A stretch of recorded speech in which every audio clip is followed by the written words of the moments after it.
Hey folks, Jonathan here. Alright, on the way to look at an engine. Kind of a weird situation. This is sort of another long story. It's not my story, it's actually somebody else's. So the Bates engine was my story, and all the years I tried to get it.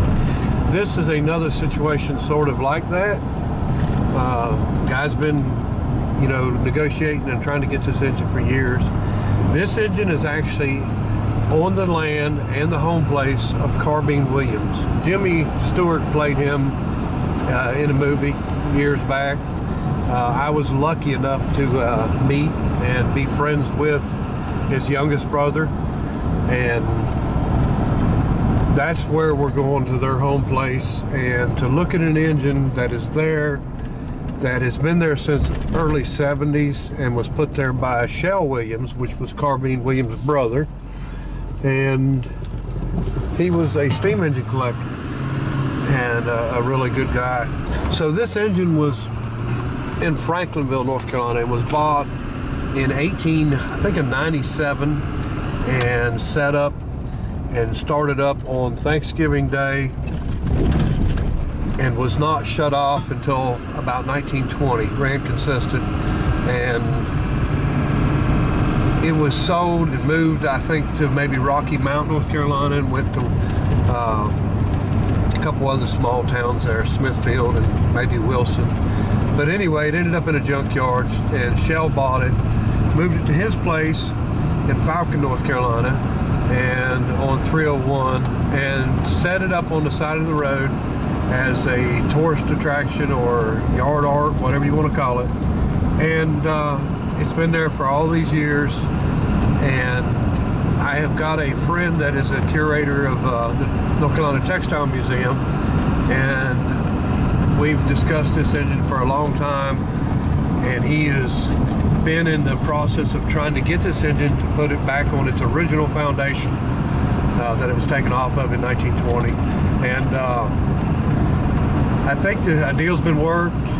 He has picked up a Hamilton Corliss engine that's going to be put in place of this one, and this one's going to be moved back to Franklinville and put back on its original foundation. And my job is going to be to come up here and do the move on it. Now, this engine's bigger than my stuff. This is, I think my understanding is it's a 13-foot flywheel. There's a link to the information about the engine in the description, so you can read that. We're going to do videos on this, and I don't know when this is going to get posted, but I don't want to step on Mac's toes, which Mac Watley is the curator of the museum, and he's an historian,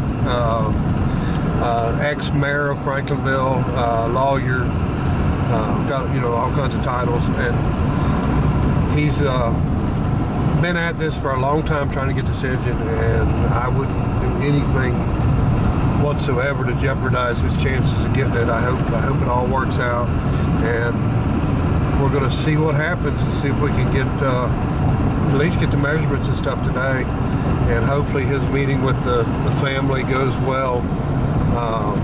This is really important to him, and it's really important to the history, especially the history of Franklinville, the textile history in North Carolina, and the family. I don't know if they're reluctant to do it, or that was just their terms it's possible to get, but it would need to be replaced with another Corliss engine, and that's what we're trying to do. So we'll see how this works out, and I'll let you know more as I know more. All right.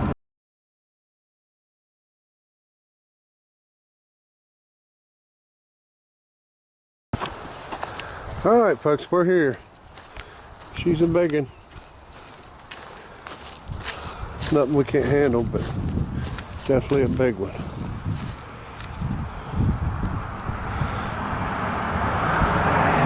Sitting on nothing but cinder blocks.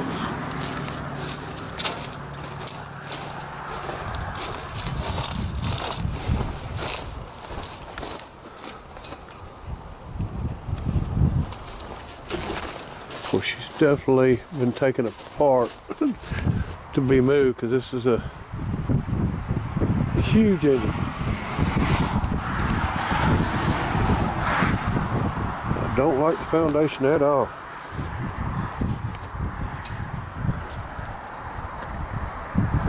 All right.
All right, folks, here is an engine that I am hauling.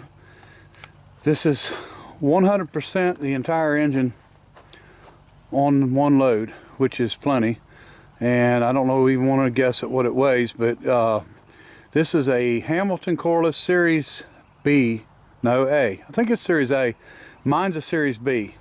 So this engine here is, I'm hauling for the North Carolina Textile Museum.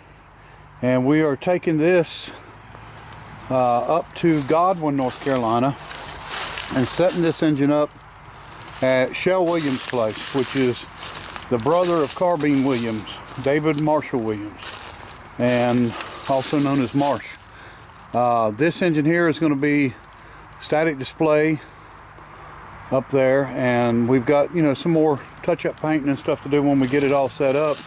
We're going to put it on concrete foundation with cinder block, concrete block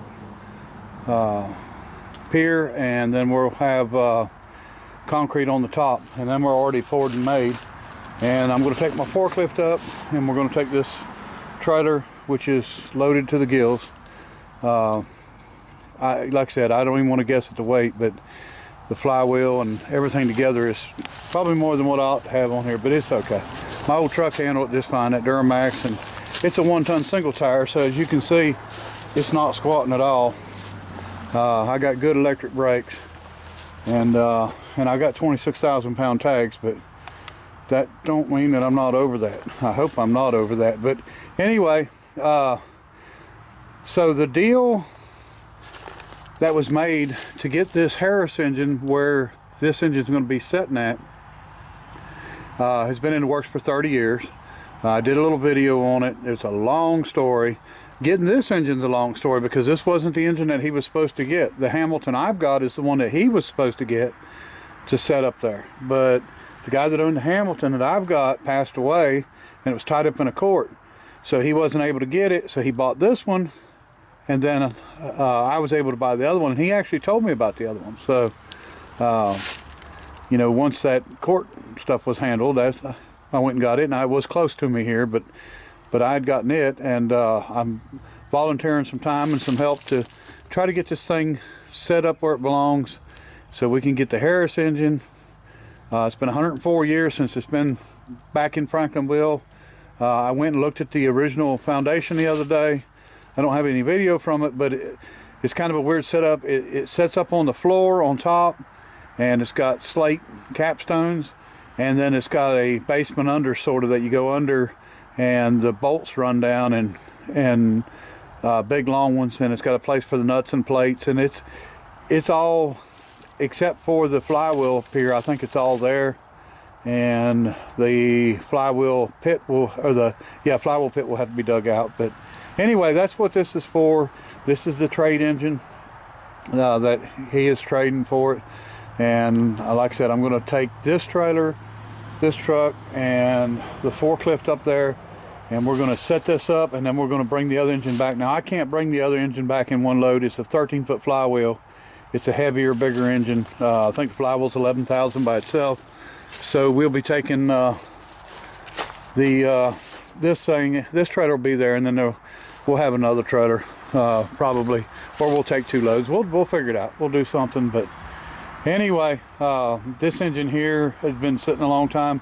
This engine actually came from Denton, North Carolina, and I think it was actually set up at, or it came from or ran something in Denton, in the town of Denton, and then it went to Denton, the showgrounds.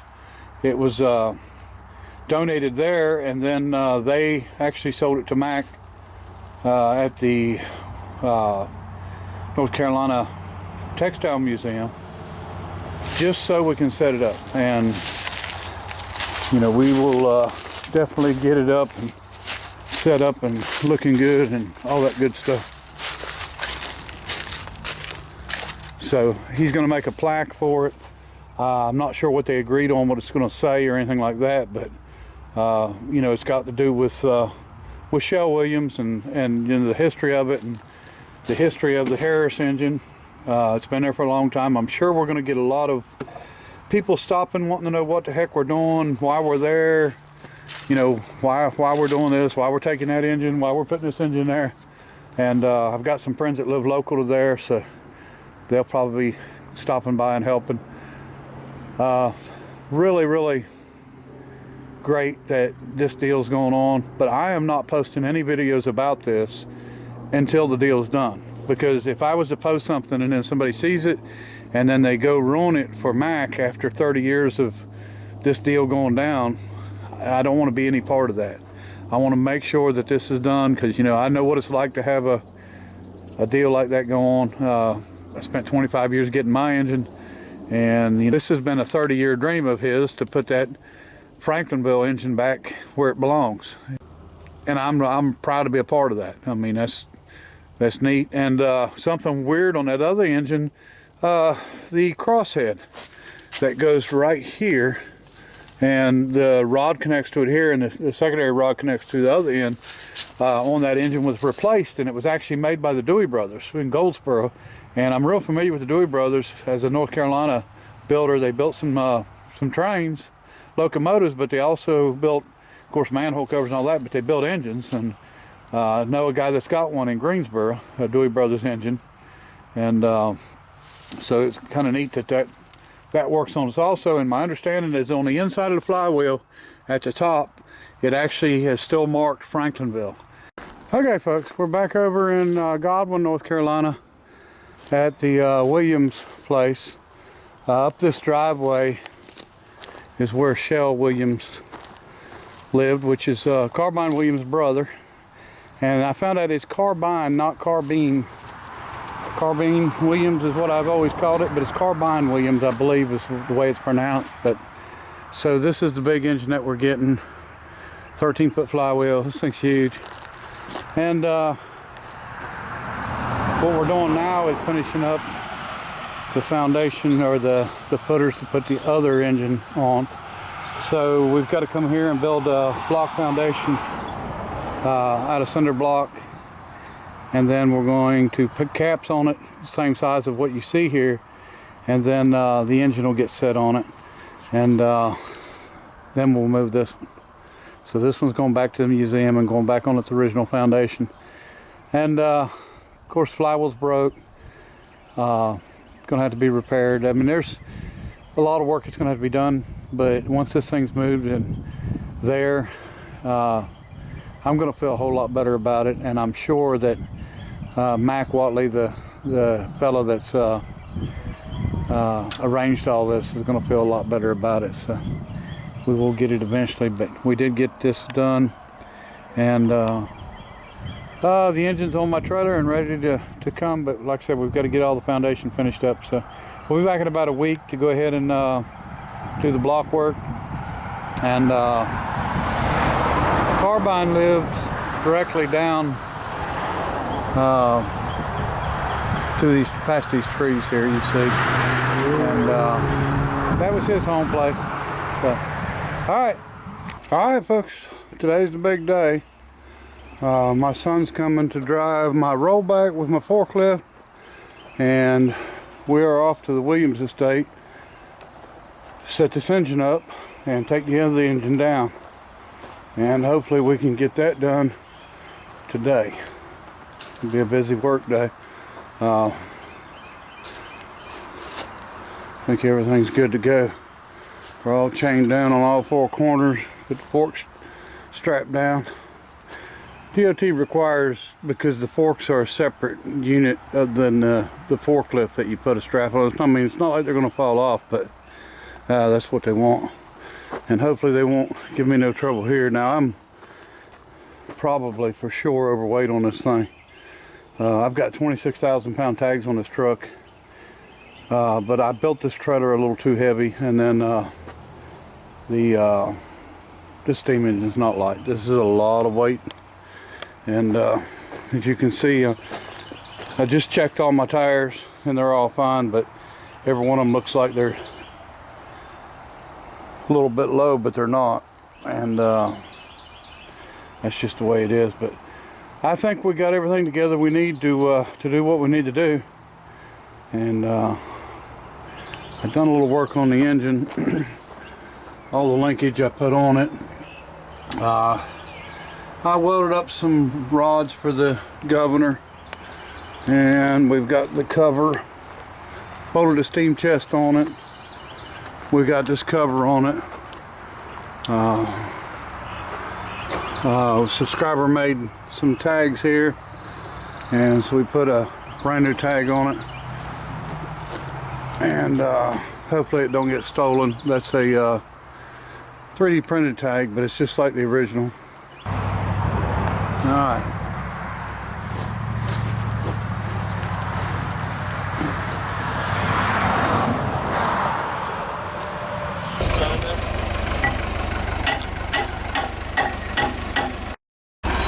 Alright, folks, so we've got the engine set. We're working on the crank. We've got to get some blocks here for that. We're going to block it up with some 1.5, or well, 2 inches. Try to get as close as we can get it, and then we'll machinery grout the rest in. Now, we probably screwed up by this pier. Should have been running the other way. That was just a miscommunication, but I mean, it really don't matter. The other engine over there don't even have a center pier, so we're good. But it actually looks really nice. It's going to work out real good, and we're actually starting to take the other one apart. We'll get back at it. Got my son, we got Joe from the museum, and we got Mac Watley's son from the museum. All right, folks, here's what we got. We're not done, but we're getting there. Still got some tightening up to do on the bolts and stuff like that, but already close.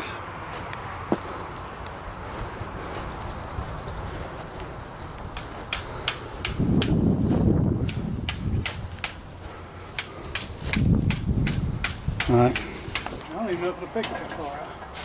We'll find out. We're going to get stuff.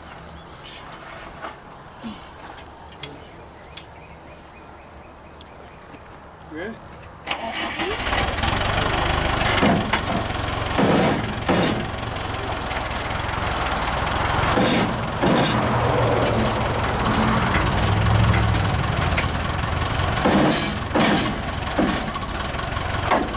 I don't think it's gone.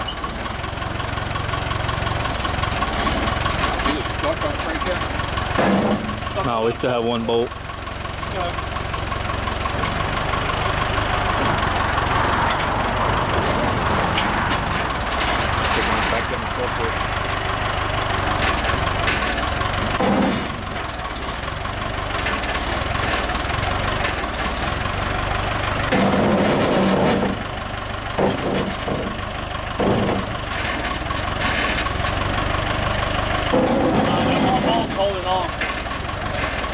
I just have to cut. There's a sight of everything on there. Jethro. Hope this don't fall over. Joe, what are you doing, man? I ain't seen you do shit yet. He's painting. I am the. Boy, that's hard work right there. Yeah, that's why painters get exhausted and drink. Oh, okay. Sorry about that, boss. Have you not seen my Master got me working. Oh, Lord.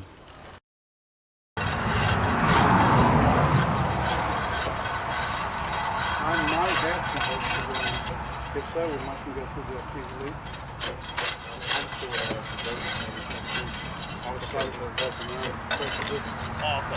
I'm not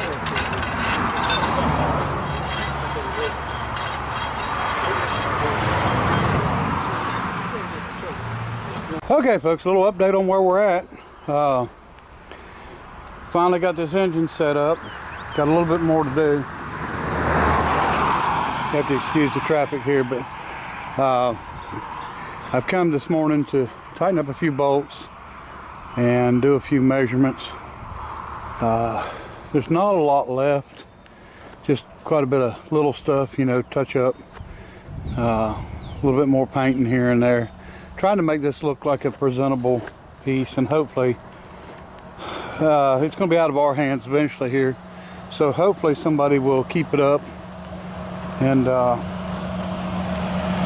try to keep it looking good. But we'll see. But like I said, there's more to do. Having trouble with one of the bolts tightening there. We got to touch up a little paint here and there. There's a serial number 2236 on this one. So this is a 9-foot flywheel. I think it's going to be about a 12-inch bore, probably a 36 stroke or somewhere around that. I've got to make a fake rod for it, which is just going to be a piece of pipe that I can put in there to cover, to make it look like it's a rod. This engine was sitting in the weeds, you know, rusted up. The flywheel was cracked. I'll show you where the where it was pinned at. So it was pinned at an angle here, and it was pinned here. Just drilled and pinned. Now I didn't do that. That was done by Joe from the museum, and got that back together. And the flywheel on this one's broke completely, so you know, it's not a big deal. It's just the fact that this one's together and the other one pretty much wasn't together. But like I said, we're going to do some more touch up on paint and just little things. It looks pretty good. Foundation turned out good. You know, this is not a run foundation. This is just a static display. So the other engine, why is it still sitting here? Well, that's a shame. I wish it wasn't, but we got the flywheel off. I loaded it up on the trailer and took it. We're having a heck of a time getting the crankshaft to lift out. It don't want to lift out. And I'm gonna get up there and show you in just a minute. Now this is huge in comparison, and you'll see the picture of the flywheel. I can stand inside half of the flywheel.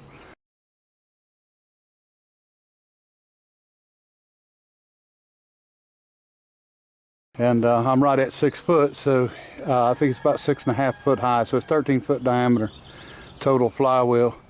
So we have cut the rod, and I know everybody gets on to me about, oh, what did you cut the rod for? But the thing about these rods is they're no good anyway. Now this engine is going to try to be put back to run, and because it's, you know, it's an important engine, and so it'll have a new rod made for it. But it makes it a lot easier to move. We've got most of the bolts out of the steam chest. I think there's 2 left down here at the bottom. Is it? And then of course the rod's cut, so that'll come off. The problem we're having is, like I said, I can't get the crankshaft out. So got the top bearings off. I'll show you what I'm talking about inside. It's rusty. We do have the eccentric strap off on this end. So anyway, it's coming along. It's just not there yet. We've moved the dash pots. They was down here in the dirt and buried, And this thing's been here since the 70s. And anyway, we're moving along getting it. But let me climb up there and I'll show you what it looks like on that bearing. Okay, this one was stuck in. As you can see, I finally got it lifted out with the forklift the other day, but it's rusted in. This is the tail end. The other end is rusted in. And it should move. It really should move. I think on the sides maybe is a lot of what's holding it. So I think what we're going to do, unlike most of the engines, this one unbolts here. So I'm going to come back here Saturday and I'm going to take and start unbolting that. And then I think hopefully this crank will sit here. If we can get this to sit here while we move this main section and leave the steam chest sitting on the pier, we're hoping we can do that. We're going to see. I've got to get this pin out, and this pin is stuck. We've got it a good ways, but I came here today to do some measuring to make a pin puller to get that out. And hopefully we'll be able to get this, once we get this pin out, hopefully we'll be able to get this rod off, I'm hoping. If we can't, that's okay. It's just, you know, when you're out here working like this, you know, you're only working with so many tools. That was just the tools you brought. As you can see, there's a long ways to get to anything. So anyway, we did find the serial number. I can't remember where. I'm fixing to find it. Let me see. It should be a 3119. Is what we found. I think I got to get my glasses on. That's a shame. It's so I can't see. I think I found it on this crank pin. Yeah, I see it. Okay. Yeah. I'm going to verify it right now. I might clean that off and take a picture of it. Send to the museum. But it was 99.999% sure this was the engine, and now that we found the serial number, we verified 100% that this is the engine. Luckily, Bob Merriam had gotten a hold of the records up at the Wireless and Gas Museum, or Wireless and Steam Museum, I'm sorry, in Rhode Island, the New England Wireless and Steam Museum, or Steam and Wireless, one or the other. But anyway, he had gotten all the factory papers and stuff, and he actually told Mac what the serial number was for it, the one that was ordered to Franklinville. So we are now 110% sure that we got the right engine here, and it's going to be nice to be able to put an engine back where it belongs after 104 years. So and they'll redo it. I have no doubt that it'll get done. And it'll be nice to see this engine run again. So, okay, let me show you a couple other things. Okay, after 30 years of Mac trying to get this engine, I think what done it was this foundation.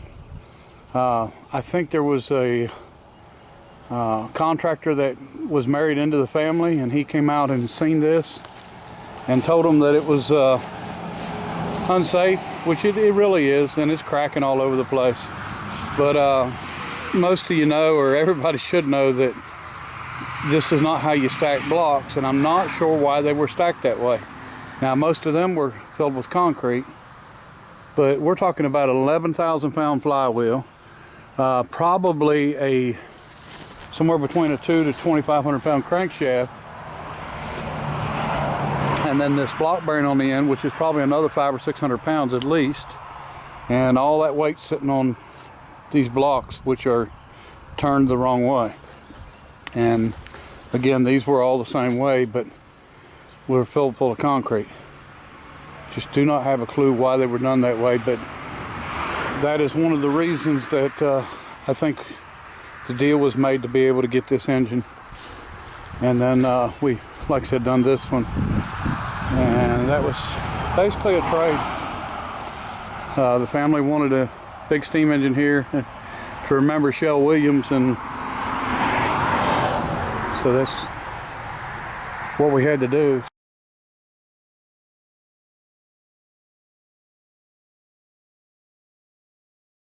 tell you one of Shell's favorite engines, was my understanding. This engine, I'll put a picture here of when this engine was sent into, I think it was Gas Engine or Farm Collector or something magazine back in the early 70s, about 74. Shell had sent this in.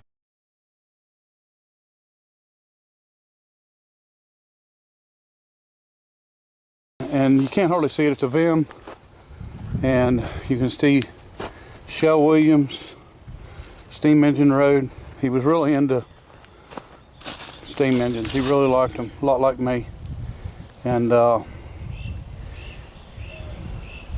had his mailbox mounted on it. And let me see, this is a, I can't remember what, the Acme or something. Ironworks, something Ironworks, Atlas Ironworks maybe? Ames Ironworks, a VIM engine. So there's more of these around. There's one here, there's one in the weeds right here. There's two on the other side of the road, on the other side of the house, and then there's one behind the house. And Shell lived down this road. Carbine Williams, which is the famous brother, lived on the same land down just below Shell. And Gordon Williams was actually the one that I had met, the youngest brother, and he lived here also, growing up. Now this engine here, the wood that's under this engine would come out of the log cabin that they grew up in, which was built during the Civil War, around the Civil War, and it's shot.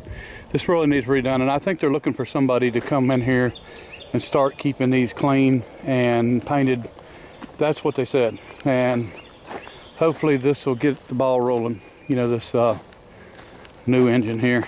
So anyway, like I said, going back to its original foundation after 104 years, and hopefully will be a runner. And this is the biggest engine that I've messed with, and I think it's an 18-inch bore, 42-inch stroke, and healthy engine. All right, let me get back at it and do some measurements and get home and do some other work. All right, folks, we're back over at Godwin Williams Estate, early morning. Sun's bright, so you have to excuse it. Made a puller, and this is 2-inch solid, and 2 small bottle jacks. Now if you turn these with the pumps facing down, they work fine on their sides like that. The problem is I don't have, there's only 2 tons, so, and they're probably not even that if you figure them up, but I've been cranking on them and then hitting this, and it's been coming out. So we just got to get this pin out. We can get this pin out. I'm hoping I can get it off of there. We can go ahead and get this thing apart and get her loaded today. So that's what we're working on. We'll see how it goes.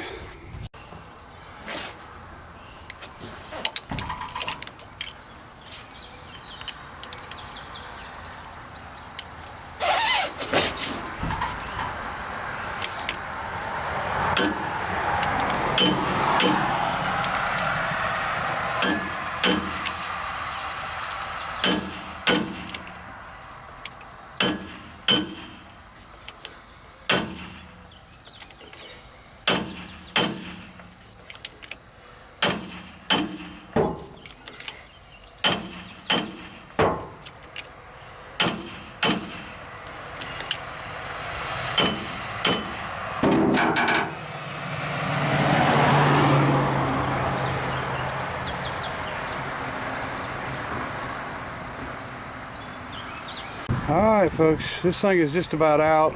It's moving easy now, so I stopped and I went back and I took these bolts out. Well, loosened these bolts up and you can see the whole base slid down. So that tells me that we're good to go there. I just had to get the bolt pressed well. And like I said, the crank will not sit out of it, it's stuck. So I think what I'm going to do next, go ahead and pop this pin out, maybe take the forklift and come up and hook on this rod, because I'm going to try to get the rod to come off the pin back here after we get the pin out. And if we can do that and get the rod off there and out of the way, it sure be nice. We'll see what happens. All right. Now this thing, I'm just going to let it go ahead and fall. I'm not going to attempt to catch it or nothing. These $12 jacks is just what they are, $12 jacks. So I'm not too worried about them.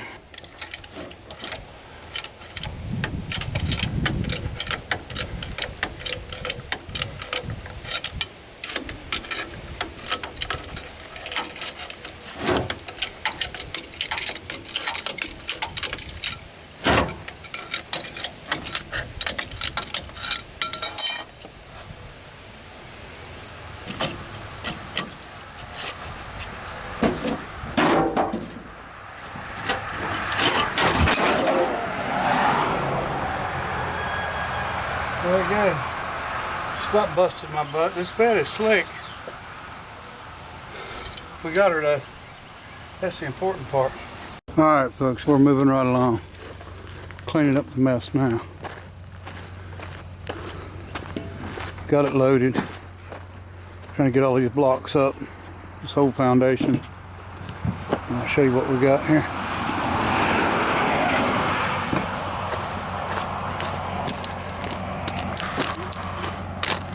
Got a big load.